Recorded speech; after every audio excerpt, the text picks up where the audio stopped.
Good morning. Good afternoon. Let me just make sure that I am not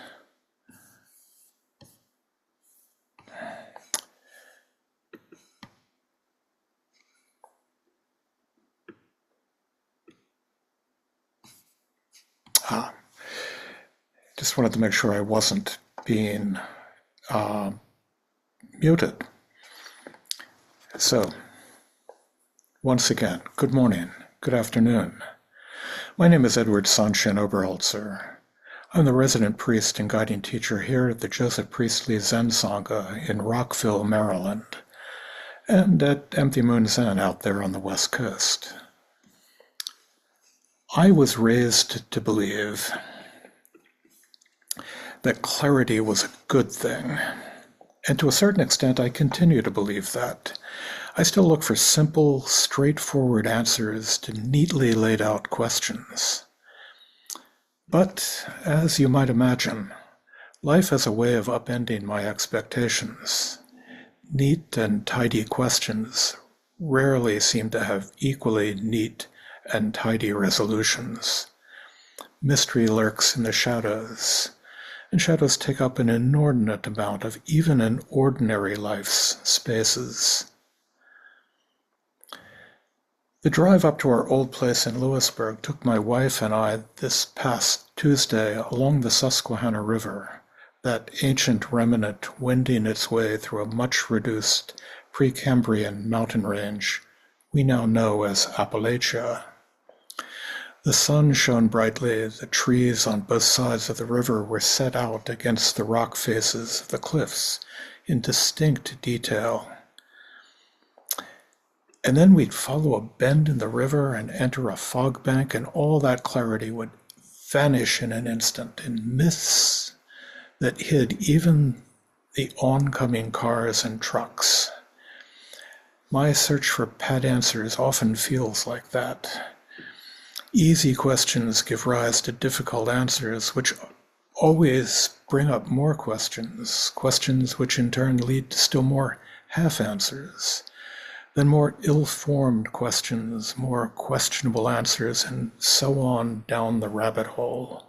Questions and answers that beget no clarity, but all the mysteries the fog-draped Route 15 presented to this elderly driver.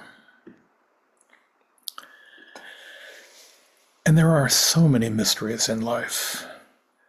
William Hazlitt, that 19th century philosopher, critic, and not quite Unitarian minister, reminds us that instead of taking as a motto the words, "I will lead you into all knowledge," we should rather say, "I will show you a mystery." And this is pretty much the advice one could give to Zen students frustrated with their latest koan. You can almost hear Handel's setting of "Behold, I tell you a mystery" echoing in the back of any Doksan session. After all, what greater gift can there be than a mystery? And though I'd never claim my mysteries were quite so profound as those of the old Zen worthies, here are some questions wrapped in an answer that might be such mysterious queries. Just what are quantum entanglement, spooky action at a distance, that old song lyric from the Firesign Theater? How can you be in two places at once if you're not anywhere at all? The solemn gaze of a disgruntled cat, that flavor, that scent that sits at the back of one's tongue, but can never quite resolve into an actual source. Garlic? 5-spice powder?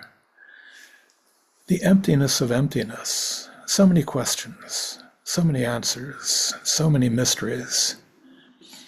And closer to home, or at least closer to what I should wrap my head around, the seemingly simple yet haunting question of just why do we care about? Just why would we help our fellow man? That guy over there.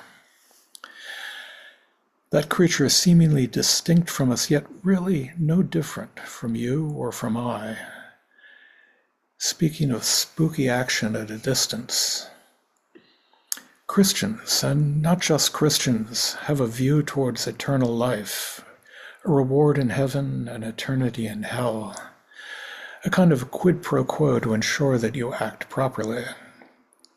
And if not with compassion, then at least with a simulacra of compassion. Although, how a discrete act in the present, however appalling, can have eternal consequences and still be called just is beyond me. Stephen Miller has a great deal to answer for, but forever is just a bit too much. But what of us? What, if anything, compels me to do good? What, if anything, is the good? So we can be clear, we Buddhists do have, if you accept the notion of rebirth in a more literal sense that I'm willing to do, we do have a notion of hell, although you can, in essence, work your way out. And the Bodhisattva in charge, Kshitabhardha, is there to see you do exactly that. There are appropriately Halloweenish amusement parks in Southeast Asia that lay Buddhist hell out in gruesome detail. I was talking to a fellow traveler of the way the other day concerning moral compulsion and Buddhism. He could see it in Christianity, but could not see it in Buddhism, and asked the reasonable question of why we act as we do. It set me off on a long and twisted road, a road with 99 or so turns leading perhaps to some resolution. Let me take you along for the ride, beginning by my kitchen range. I spend a fair amount of time in the kitchen and have found myself stirring pots of thick, molten concoctions, spitting and fuming there on the burner. And there is nothing quite like having a pot of polenta burp up a blob of molten cornmeal under the side of your hand as you stir it to give you pause.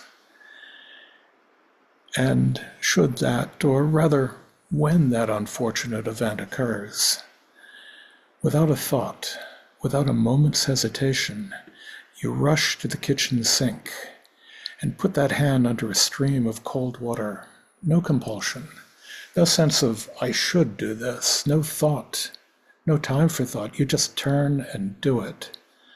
And that hand of mine is ever so far from the rest of me, all the way at the end of my arm, yet there it is, still a part of me, a part in pain, a part that needs care.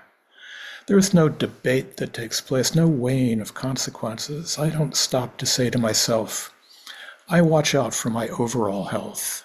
I pay for health insurance. I shouldn't have to make extra allowances for that burned hand. I don't wonder, if I care for this hand now, will it take advantage of my largesse and go and spend it on drugs and alcohol? No. My hand is injured. I cradle it and I care for it. We'll get back to that injured hand, but now let me make another abrupt turn on one of those 99 twists in the road we travel. About 60 years ago, I was in a 5th grade class at the Millard Fillmore Elementary School in Hamilton, Ohio, with a teacher, Mrs. Dayton, who would gather us together every once in a while, stand us all up by the blackboard, and lead us in song. I had always been, as my mother would have told you, a glum child, and festive or inspirational singing was not in my nature. But I distinctly remember one of the songs we sang, a piece called No Man is an Island. The lyrics were clearly influenced by John Donne, in particular Donne's 17th Meditation, a part of the devotions on emergent occasions where he wrote, No man is an island entire of itself. Every man is a piece of the continent, a part of the main. If a clod be washed away by the sea, Europe is the less, as well as if a promontory were, as well as if a manner of thy friends or of thine own were. Any man's death diminishes me, because I am involved in mankind. And therefore, Never send to know for whom the bell tolls. It tolls for thee. And here, Donne, Anglican prelate and metaphysical poet that he was, Donne puts his finger on the key to my Buddhist mystery. We care for one another because we are all one another, not islands, but a part of the main. You, I, Donald Trump, Jimmy Carter, Stephen Miller, the kid walking by on the sidewalk outside just now. We are all one, even as we are all separate and distinct. There is no essence, as our ancestors in the Dharma, the Madhyamikas, pointed out. Rather, we are crafted by our relationships. All things are defined by their relationships. This computer screen, this Zafu and Zabuton are simply random pieces of metal, plastic, and cloth until one of us sits on it and makes it a place of zazen, and then turns on the laptop to create a conduit for a Dharma talk. I am the end result of my relations with my fellow travelers along the way, with my mother, my father, my brothers, my wife, my daughters, my granddaughter, my friends, my teachers, yes, and my enemies. With each of you sitting here before me, we are all of us. We are all one another. And just as I can no more sever my own burned and painful hand without diminishing myself, I can no more sever those relations with all of my history, with all of my present, past, and future. We are all part of the main. What haunts me today about those elementary school choral interludes from 60 years ago is that looking across the state line to Ohio now, I can't imagine in today's world a fifth grade Midwestern teacher leading her class in a song so clearly influenced, if not by socialism, then at least by that near kin to socialism, FDR's New Deal, with a song that resonates with the Buddhism of Nagarjuna and the ancient Chinese ancestors. The song itself has lyrics that, if not with the timeless grace of John Donne, yet with a firm and poignant fellow feeling, go, "No man is an island, no man stands alone. Each man's joy is joy to me. Each man's grief is my own. We need one another, so I will defend each man as my brother, each man as my friend." A fitting introduction to the idea of non-duality for a group of Midwestern school kids, and a gift from a long ago fifth grade teacher to us today. And this is where I find myself thinking back to that moral compulsion that my friend searched for and claimed not to find in Buddhism. For there really is no need to search any further.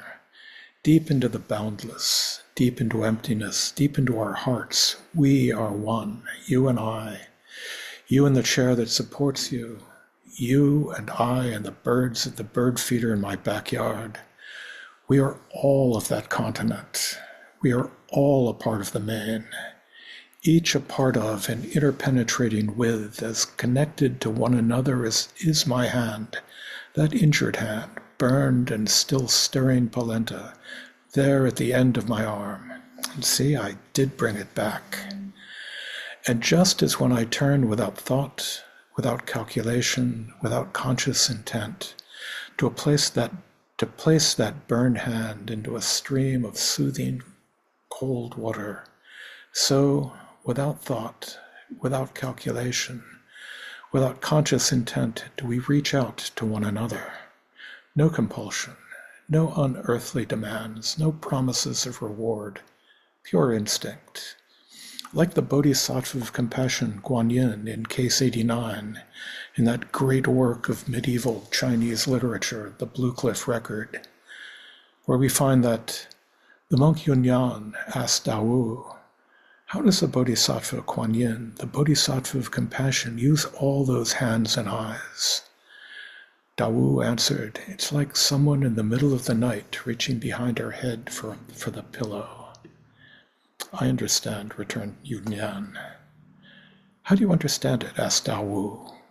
Yunyan answered, "All over the body are hands and eyes."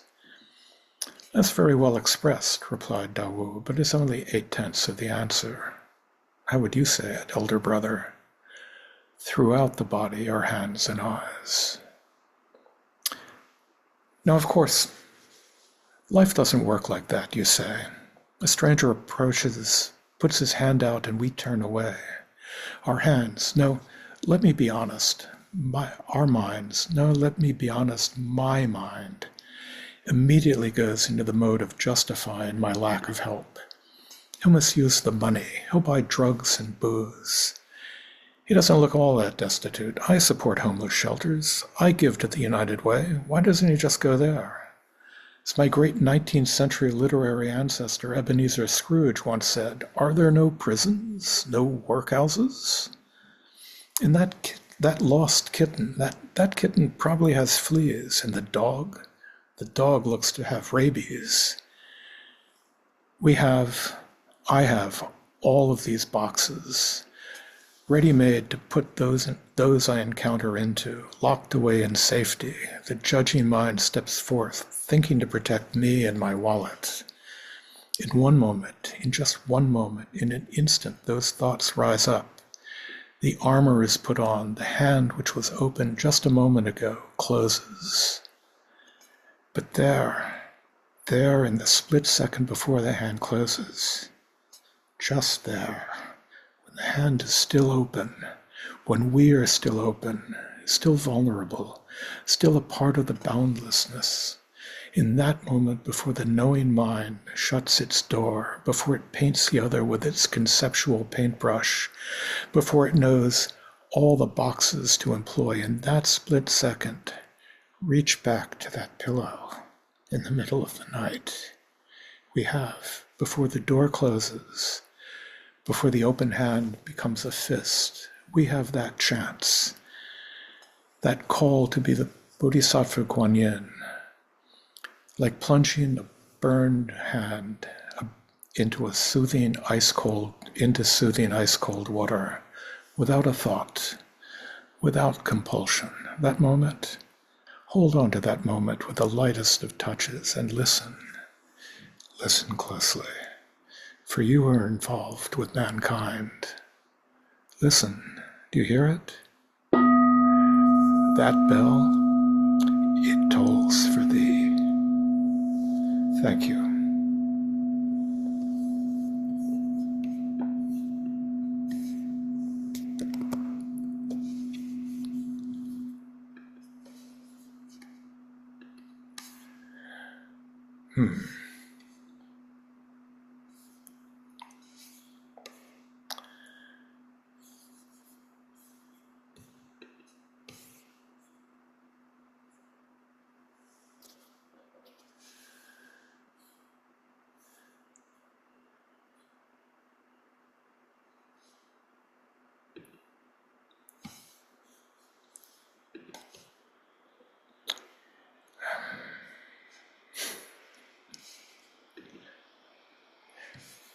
So let me